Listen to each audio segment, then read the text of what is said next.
Hey everyone, this is Maddie Dentino. I'm here with my good friend Laura Siljander. I'll have her go ahead and introduce herself.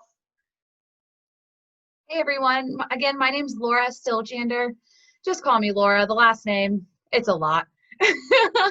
My background, if you're curious of who's in front of you, is I have my undergrad in exercise science, my master's degree in clinical social work. So I'm trained to be a therapist. I teach at UNCW, and then I also have my own private practice where I take mental health clients. Usually my demographic are women and men, ages about 18 to 40. And the things that we typically are dealing with are traumatic experiences, depression, and anxiety. So those are the three. Something that my practice is kind of known for, I guess, is bringing this Western perspective of talk therapy and Western psychology. But I also am a yoga teacher, and I'm in the process of getting my 500 hour. And so I bring this Eastern perspective to it. So some Buddhist roots, lots of mindfulness, and obviously a lot of yoga philosophy. So it's a pretty cool balance to straddle that Western way to look at things because we live in the West, but also bring in these ideals that are thousands of years old that has worked time and time again. So that's a little bit about me. We love it. So I have a few questions here. Totally feel free to go off on your own tangents and whatever you think is important. But let's just start with thinking about those stresses that people encounter in their daily lives, typically at work and at home. So what are some things that first we think might really stress us out? So deadlines, conflicts with people, being too busy, not having enough time for ourselves. So looking at those, what do you think are some good ways that we can just handle that on a daily basis? So how to deal with our daily day-to-day stressors. Can I ask about your demographic a little bit? Yeah, so I work at the Corporate Wellness Center. We have a lot of younger employees, so fresh out of college, they do their internship here and then they get hired. But we also have ranging up to, I'd say, like mid 60s are some of our older population. I know that they still get stressed as well, especially at work. There's a lot going on every day, and then they also have like their own home lives. So men and women, it's very diverse. It's huge. Okay. Okay. Wasn't sure if we are dealing with like just people with kids, without kids. So I'm going to try to keep this sort of broad, but touch on different points of life. So perhaps some of you have noticed who this is like your first like big girl, big boy job, that you actually may have more time now that you're not in college. I noticed that with a lot of my clients, they get out of college, they no longer have to study, they go to their work, they do their work, and then they're home. So they actually find that there's more time on their hands. Now, with that more time on your hands, you can fill it up with things. Now, that could be things that are hobbies and things like that, or you're Netflixing, or you're mindlessly scrolling, you know? I think a big thing that people get stressed about a lot is we're too busy.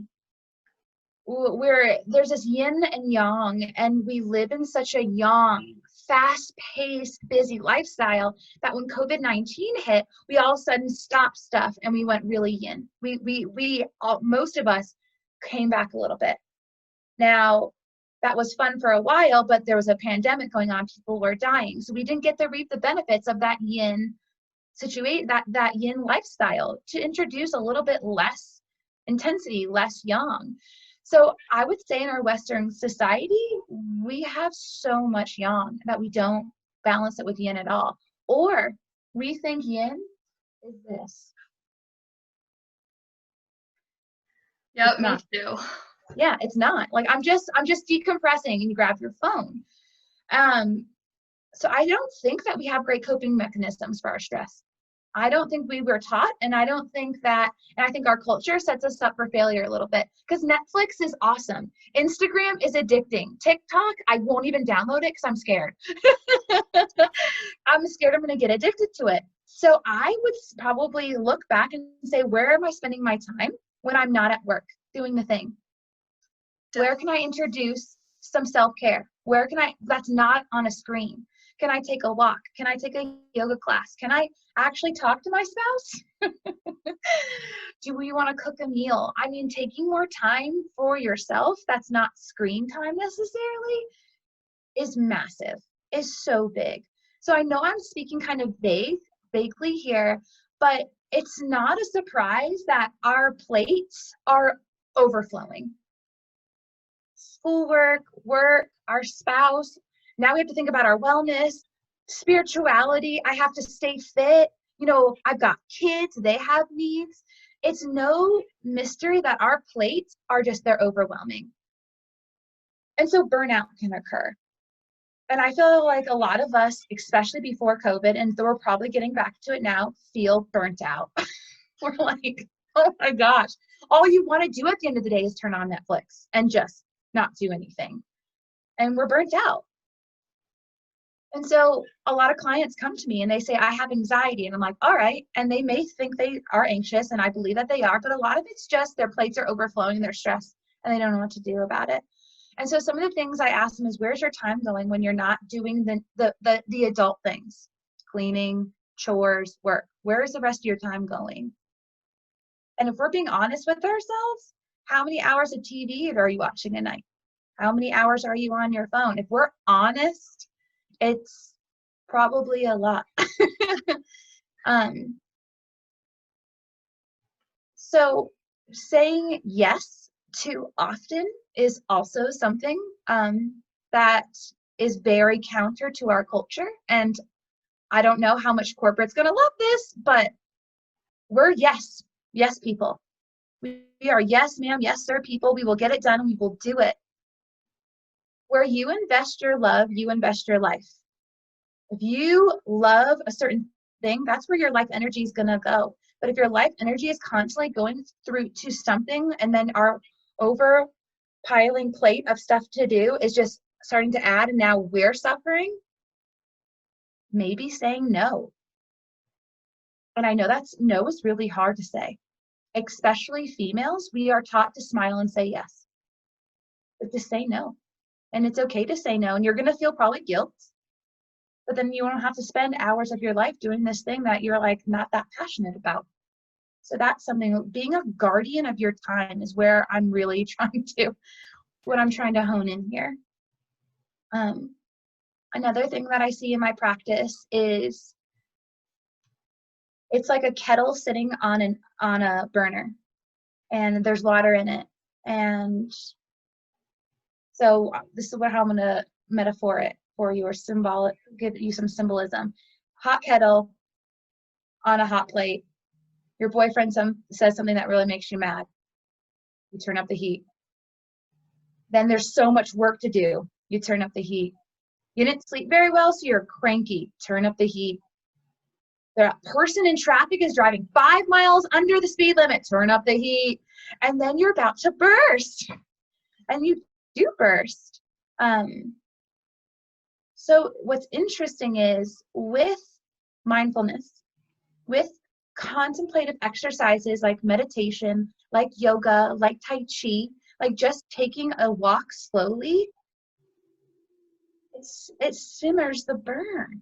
It doesn't stoke the heat, but you have to be mindful enough to know that you're getting hotter and hotter and hotter.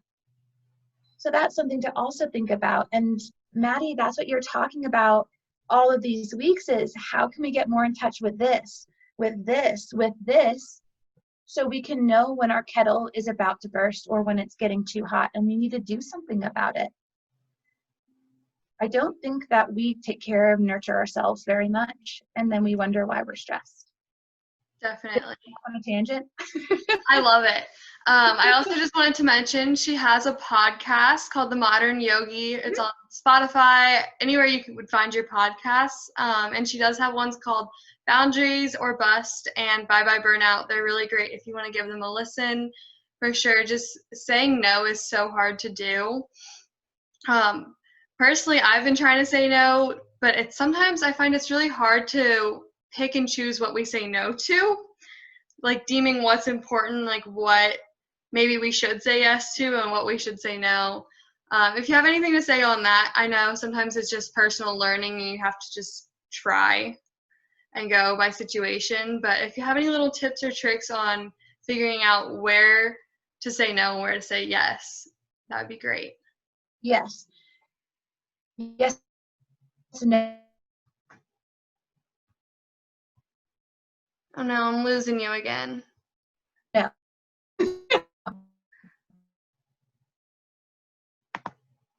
1 second. Yeah.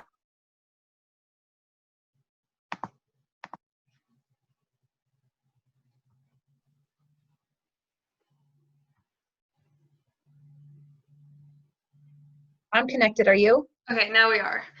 Like Okay. 3 girls in a house. We just upgraded to 5G so I don't know, it's really fast. But I guess that's what you do when you teach on Zoom now. But tips on saying no, and then tips on how to decipher. Is that what the question was? Yes.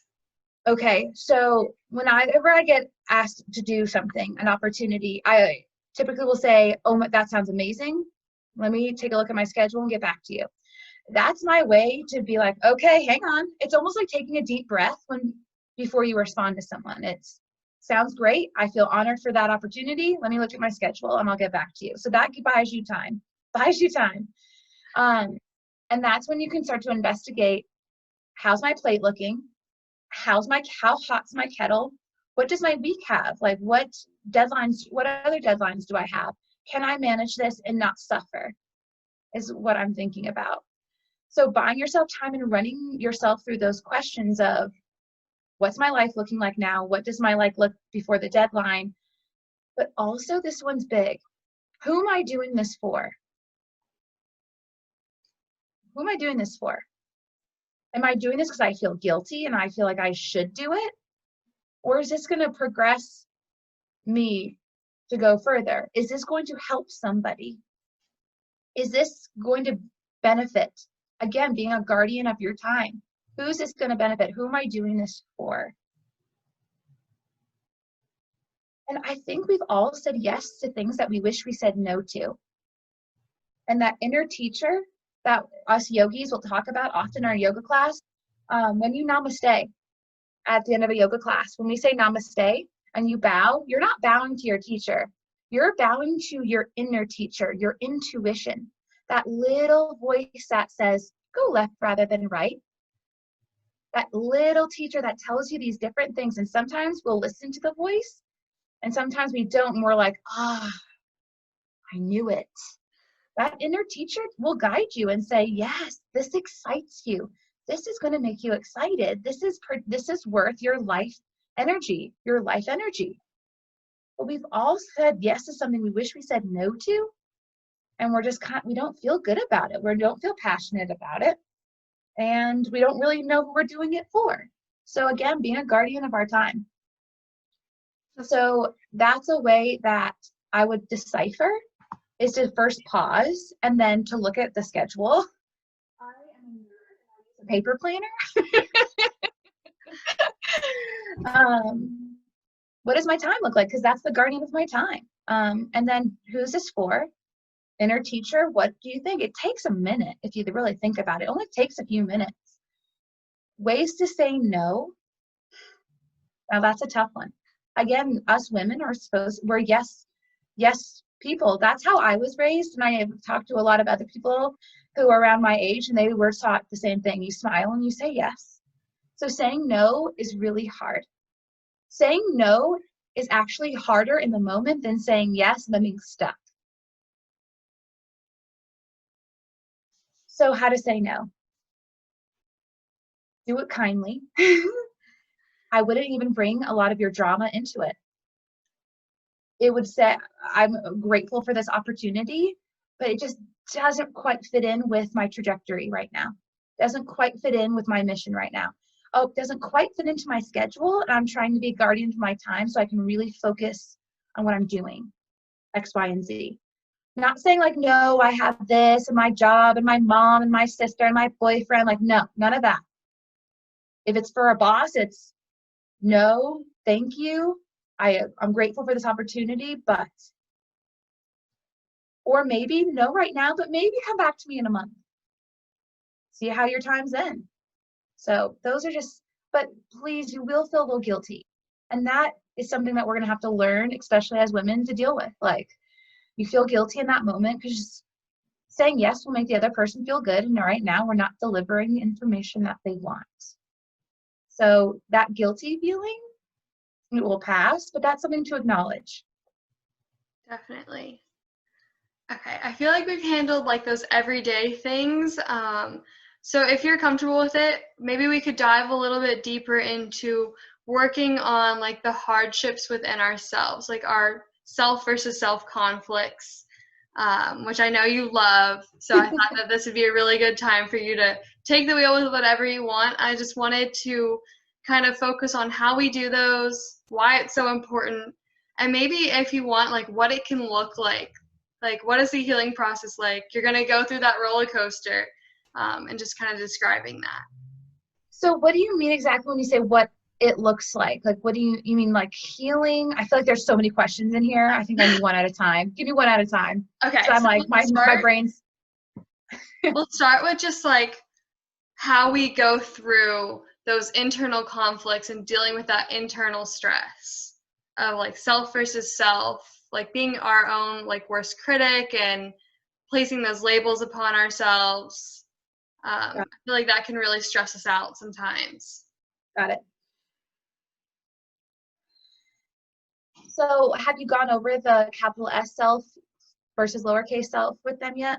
We haven't done this in the module. We do it in my yoga classes sometimes, but not within this program. Okay. So what Maddie's talking about, it's a very, Eckhart Tolle has a really good talk on, it's the self, lowercase s, and the capital S case self. Two different things. So we have this lowercase s self. This is where we spend most of our day. These are the things that our world has categorized and labels us to be. So look at me right now. Blonde, female. I'm kind of mountainy right now with the wood and my flannel. Yoga teacher, likes to talk a lot, has a tattoo. These are labels that you are making sense of me. Not a big deal. As humans, we need this. We need to label things as good, bad, harmful, or safe for our protection. This is this primal brain that we have. That's the lowercase s self, these things that we do. So if you look at Maddie, she's your teacher, she's your wellness guru, like she's all these things to you. Here's where we go wrong. We think that's all we are. And we think that this is where our value is. And that's when it starts to almost hurt rather than us making sense of our world. It's okay to have these labels. We will have them. And it's okay to know that you're partaking in these labels. Well, you are way more than these labels. And here's what's a little scary, is if one of these labels are taken away, if two of these labels are taken away, crisis. Who am I? What am I doing with my life? Let's say you're a mom and you're like, I am a mom and that's like what I am. And your kids move out. Who am I? It's like this identity crisis. Let's say when people retire from their jobs, who am I? Because I was like this working person. Let's say you're an athlete and that gets taken away. Who am I now? I can't move my body like I used to. That's when these labels start to make chaos inside of us because we think that's all that we have. So the exercise that's really fun that you may have been through in the yoga class, or this is something that you can do when you're trying to maybe unwind tonight instead of turning on Netflix, is I write down all the labels I'm assigned. Wife, sister, aunt, blonde, yogi, surfer. I write them all down. All these labels that I was given. White girl, that's fine. White girl. All the labels. And just looking at all those labels, it could be pages long. That's what makes you, yes. But I'm not going to bring this into my next life, or if you believe in a heaven or hell. None of this are things that are temporary and that can change. I mean, yes, if you're a mom forever, but these different labels, they change throughout their lives. And when we're stripped away from too many of them, that's when we go through some identity crises. Or we depend so much on our wellness on these labels that when, like, let's say I surf when I feel stressed. If I can't surf that day, I need to figure out another way. So these labels are really important to acknowledge, but also to know that you're more than that. So then you have the capital S self, the capital S. And that's what is left after these labels are stripped away. It's a very powerful exercise, and it takes time to get there. But who are you past all of these if you think about it, shallow labels? Now, being a mom isn't shallow, but a lot of the labels we carry around is pretty shallow. Like, you'll see me, you see a white girl with blonde hair. Like, it's shallow. A lot of these labels that we carry around are pretty shallow, but we spend so much time cultivating these labels that we don't spend time with our capital S self, our soul self, the self that doesn't change. It's unwavering. It's been with you since you've been a kid. Some of you know exactly what I'm talking about. Some of you are like, I'm lost. There's a part of you that you've had since you were a child and you'll die with. That's your capital S self. That's like that soul place. That's the thing that you take on with you either to heaven or to another life, whatever you believe. And that's what matters. But we don't spend time here. We don't spend time with our capital S selves, our soul selves. You do typically when you do a contemplative exercise, because you don't care if you're a girl or a guy. You're hanging out with the soul. So, what was the question? So now that we've kind of gone over digging into our soul selves, like, and why it's important to like hang out with ourselves sometimes, maybe we just want to like go through and give an example. Like, I'm pretty sure on your podcast you have like your own example of after you've stripped away those labels, like how can we figure out or deem like what we are left with? Like, how can we put it into words? Because as humans, we like to have something that we can say or like see. That makes sense. So after I stripped away a lot of like these labels that were given to me, what I noticed what was left was I'm trying to reconnect with that little soul self right now. Is just taking my time to go inside so I can really deliver this the way I want to. What's left is this creature that loves to learn. It's this creature that loves to love, and this creature that loves to give. It's this creature, and I call myself a creature because in this space, I am not a girl or a guy, and I have no color, so the only thing I can think of to use is creature.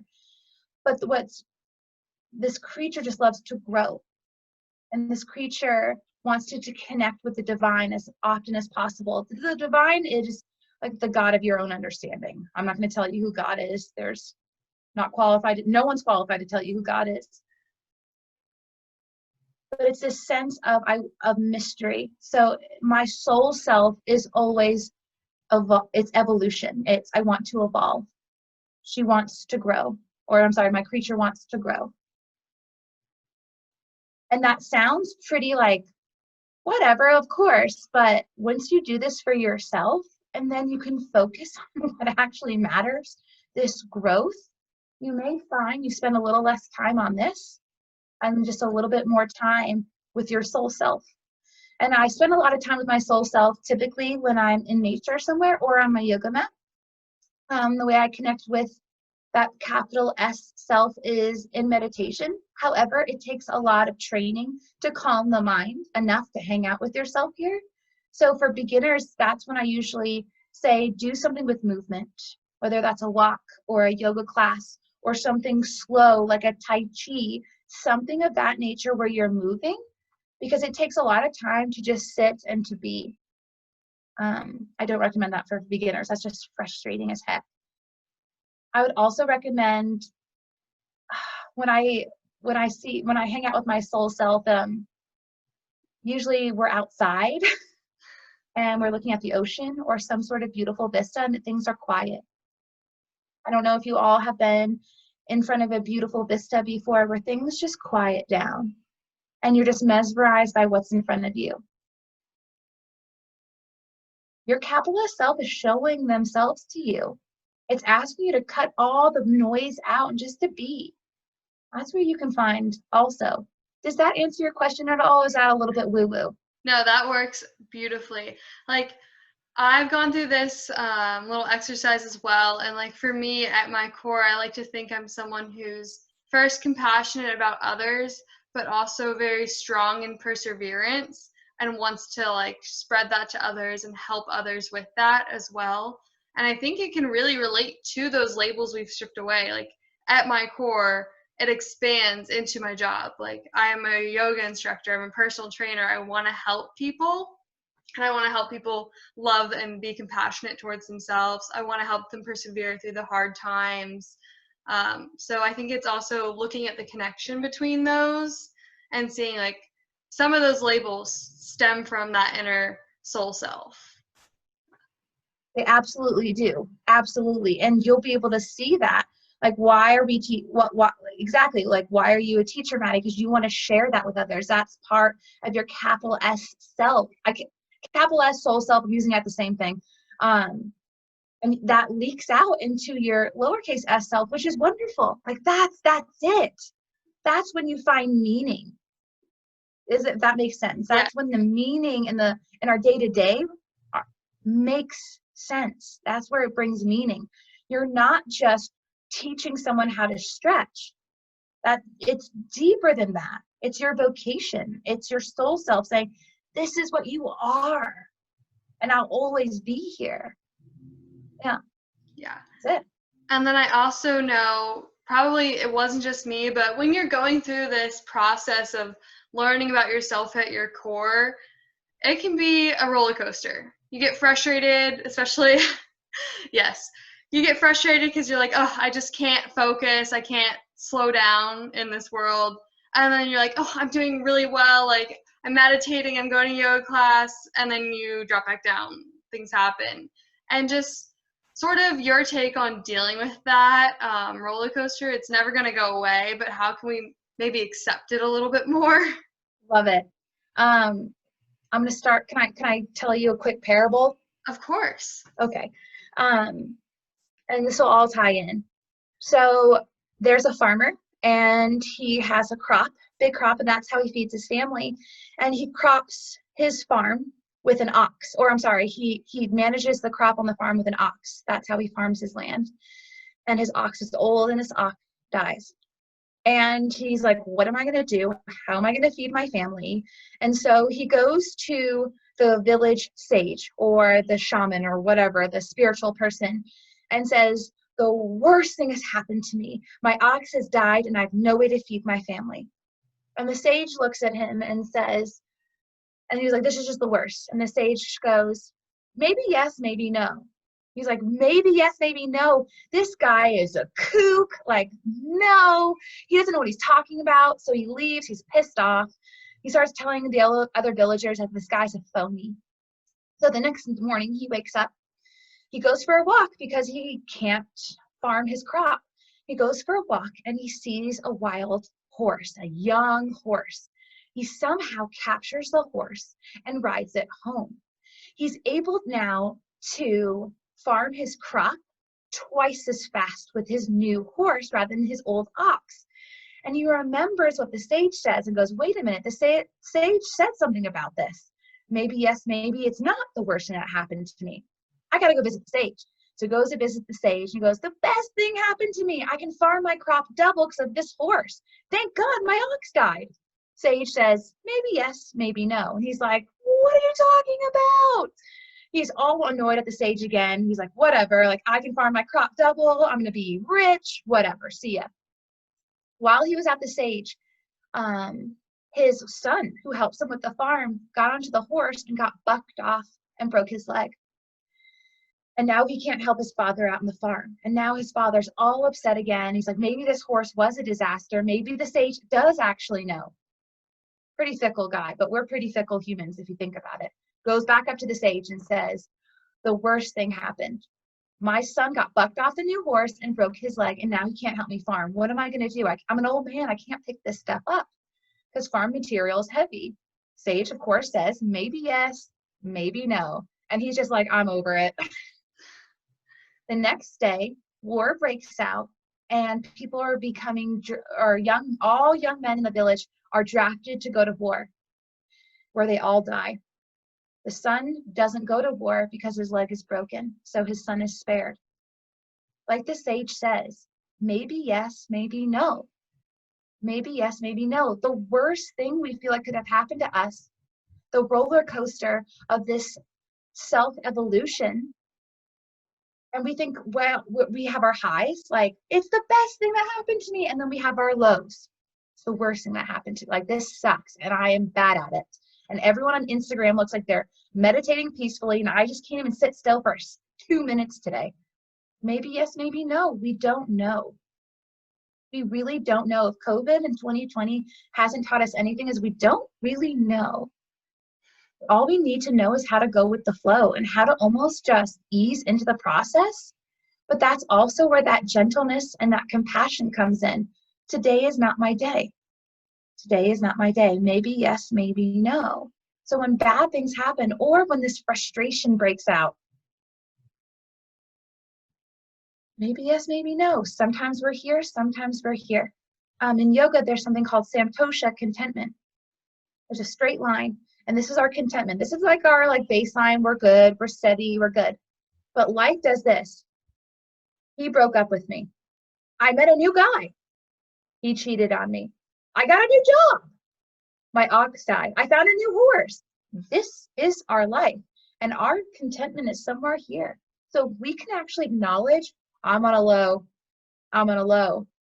But I know one day I'm going to be back here, and then maybe even a high. And even when you're on a high, I'm on a high. I'm on a high. But I know one day I'm going to be low again. So just knowing that that is our lives. And when you're low, we'll come up again. Then maybe we'll go way up. And then maybe you'll come back to baseline for a while. And then maybe something great will happen. So that's how I have personally dealt with it, and teach my students how. You have a baseline. And you need to acknowledge when you're here and when you're here. Because then that's when you can invite that compassion in, that gentleness. Okay, I'm here. Got it. This is temporary. Because people laugh and say the only guaranteed thing is, what is it, death and taxes? Yeah. Cute. But I'm like, the only thing that I can guarantee is change. Change. Just like the leaves are changing right now. Just like your mind is changing right now. You're going to be different today than you are next year. I mean, just think about who you were 5 years ago. Think about who you were 2 years ago. We are changing. We are evolving. So if you're down here, you know that it's only temporary change. When we're up here, temporary change. So does that answer some of it, or is it too vague?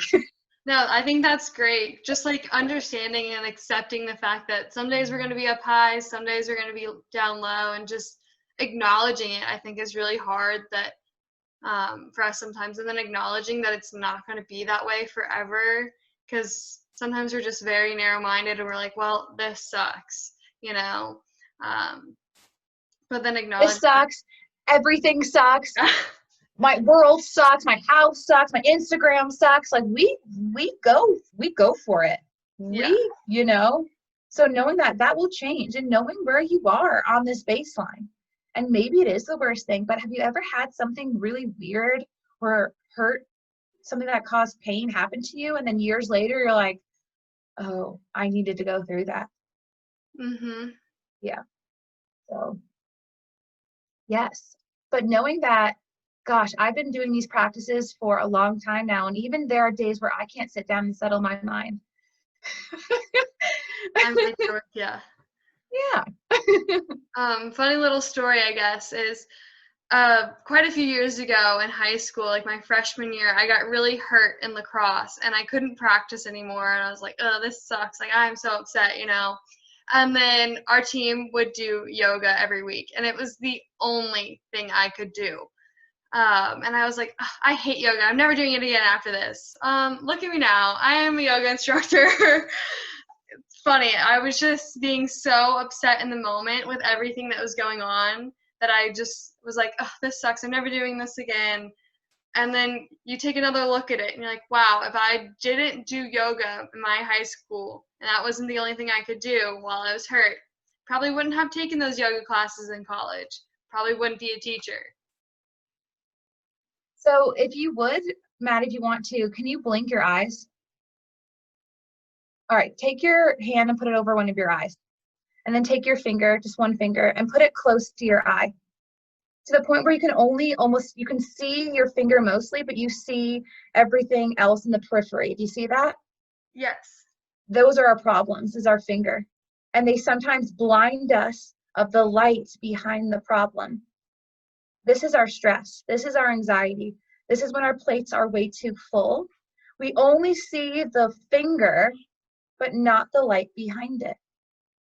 Because we're so consumed, just like you were. You're like, I hate yoga because I can't practice. That was the finger in the eye. You can't see past it. Even though there's all this light past it, you can't see it because the problem's taking over. That's when we know we're down here. Definitely. Yeah.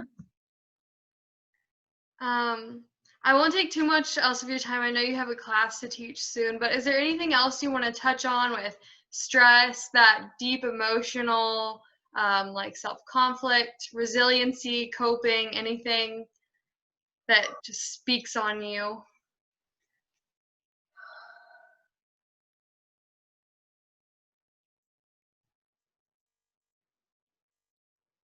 There's a lot, so I'm trying to organize my thoughts on what would be the most beneficial for everybody.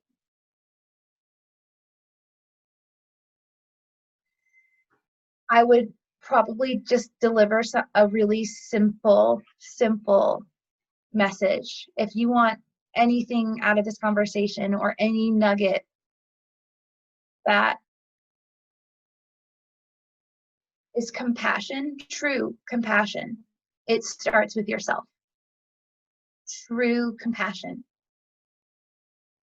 Contentment in your life is also rooted in compassion. You can have power, you can have money, you can have 18,000 likes on Instagram. But if you don't have compassion for yourself, you'll usually spend your time down here. And the way that you can introduce more compassion into your life is to take it easy on yourself, to be gentle. And I know power in our culture is more revered than gentleness. But you could have all the things in the world, and if you still aren't compassionate with yourself, you have nothing. Because it'll never be enough. And so I know that's very counter to our Western culture where more is better, prettier is better. You know, all these things are better. Skinnier is better. Curves in the right place are better. My paycheck being bigger is better. But if you don't have gentleness for yourself, I think you'll always be chasing better. Always be chasing better. And it's to catch yourself in the small moments when you put yourself down is when you can start catching yourself with your compassion. So where I grew up, it was very based on looks. And so I grew up thinking that I had to look a certain way. And when that wasn't really jiving with my soul self anymore, a lot of gentleness happened, but had to happen. So to catch yourself in the moments when you see you're putting yourself down, gosh, I suck at meditation. No, you don't. You don't suck at meditation. Meditation is hard. Gosh, I suck at this like wellness thing. No, loving yourself for some reason is really freaking hard. I don't know why, but it is. It's easier to love your pet than to love yourself. It's easier to love another human being than to yourself. So if anything, in my handle on Instagram is practice_compassion, practice compassion, but it starts with you. So that way you can ride out your lows with so much more ease and clarity if you have compassion. It's just a bad day. This is a bad situation. I'm not bad. My life isn't bad. The world isn't bad. Just maybe this thing is not great. That's the difference between someone who has compassion and someone who doesn't. Does that make sense?